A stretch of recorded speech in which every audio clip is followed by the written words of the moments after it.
दिल्ली हिला, बिहार हिला, राहुल गांधी ने तो हिला कर रख दिया। कांग्रेस की उठने की कहानी शुरू हो गई। राहुल गांधी ने दिल्ली में बाघ का कलेजा ऐसा दिखाया, बिहार में तो क्रांति हो गई। कांग्रेस के बारे में सारी भ्रांति टूट गई।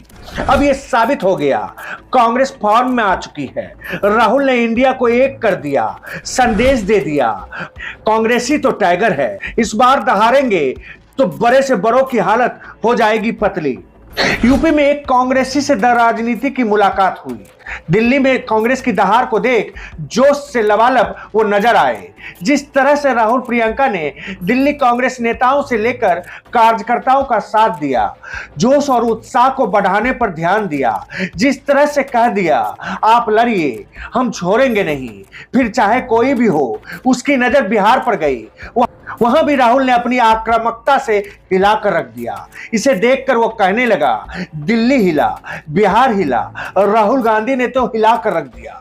दिल्ली में राहुल ने बाघ का जो कलेजा दिखाया, बिहार में क्रांति हो गई। अब यूपी की बारी आएगी। याद कीजिए, जब राहुल प्रियंका ने दिल्ली में कांग्रेस के स्थानीय नेताओं को आजादी दी तो कैसे बीजेपी खुश हुई थी। आम आदमी पार्टी को टेंशन होने लगी। एक एक कर इंडिया गठबंधन की पार्टियों ने यह कहना शुरू कर दिया था, कांग्रेस को ऐसे केजरीवाल को चुनौती नहीं देनी चाहिए। राहुल प्रियंका फिर भी टस से मस नहीं हुए। कांग्रेस नेताओं से लेकर कार्यकर्ताओं की बात सुनी। मोदी और केजरीवाल की राजनीति को सेम टू सेम कहना शुरू किया। केजरीवाल परेशान हुए, खफा नजर आए। आम आदमी पार्टी परेशान हुई। अखिलेश, ममता, उमर अब्दुल्ला, उद्धव, शरद पवार, सबको गुस्सा आया। लेकिन राहुल की ओर से दिल्ली पर लिए गए फैसले से कांग्रेस कार्यकर्ताओं में खुशी की लहर दौड़ पड़ी। दिल्ली में कांग्रेसियों के जोश को देखकर बीजेपी को तो अब टेंशन होने लगी। कहां बीजेपी के रणनीतिकारों ने यह सोचा था, कांग्रेस अगर पूरी ताकत के साथ लड़ेगी तो दिल्ली में बीजेपी को फायदा होगा। लेकिन कांग्रेसियों ने दिल्ली में ऐसी ऊर्जा लगाई, ऐसी ताकत दिखाई कि बीजेपी के आंखों के सामने कुछ और ही तस्वीर दिखने लगी।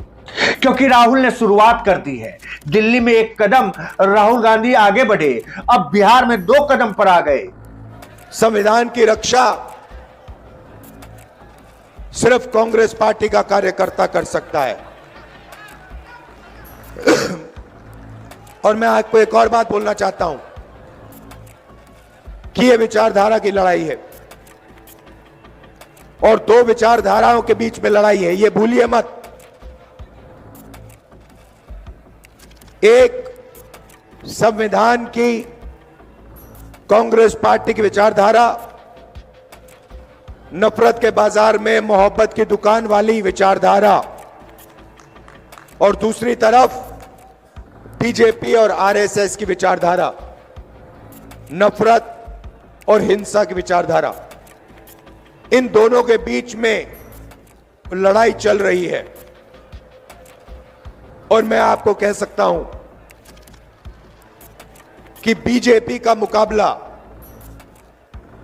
विचारधारा से ही होगा, कांग्रेस पार्टी की विचारधारा से ही होगा, और बीजेपी का मुकाबला सिर्फ कांग्रेस पार्टी का कार्यकर्ता और उसकी विचारधारा कर सकती है। राहुल गांधी ने अपनी इस शैली से कांग्रेस कार्यकर्ताओं के दिल में जीतने का जज्बा भरा है। अब बिहार में आए हैं तो क्रांति की ऐसी परिभाषा गढ़ी, जो इंडिया टूटे जा रहा था वो एक हो गया। अगला चुनाव बिहार में है और यहां पे यह क्रांतिकारी प्रदेश है। देश में जब भी बदलाव आता है, यहां बिहार से आता है, आप लोग करवाते हो। और इसीलिए कांग्रेस पार्टी को, इंडिया गठबंधन को एक साथ मिलकर बिहार में बीजेपी और आरएसएस को हराना है। यह विचारधारा की लड़ाई है। आप सबको तैयार हो जाना चाहिए। आप बब्बर शेर हो कांग्रेस पार्टी के, बब्बर शेर हो, टाइगर हो। आप तैयार हो जाओ। बीजेपी और आरएसएस की विचारधारा को बिहार में हमें हराना है। इंडिया गठबंधन के साथ खड़े होकर बिहार में हम इसको हराएंगे। राहुल के लिए कांग्रेस का एक एक कार्यकर्ता टाइगर है। लड़ेगा और जीतेगा भी। बिहार में राहुल ने क्रांति की शुरुआत कर दी। बीजेपी को भी इस बात की भनक लग चुकी है। कांग्रेस और कांग्रेसियों का यह तेवर सत्ता से बेदखल करने के जैसा है। जमीन पर फिर से कांग्रेस संगठन को मजबूती देने के लिए काफी है। जमीन पर फिर से कांग्रेस संगठन के मजबूती के लिए खाद पानी का काम करेगा। राहुल, प्रियंका खड़गे से लेकर कांग्रेस के रणनीतिकारों को यह बात समझ में आ गई। इंडिया गठबंधन में शामिल पार्टियों को भी समझ में आ चुकी, इंडिया को चलाने के लिए कांग्रेस की ताकत की सख्त जरूरी है।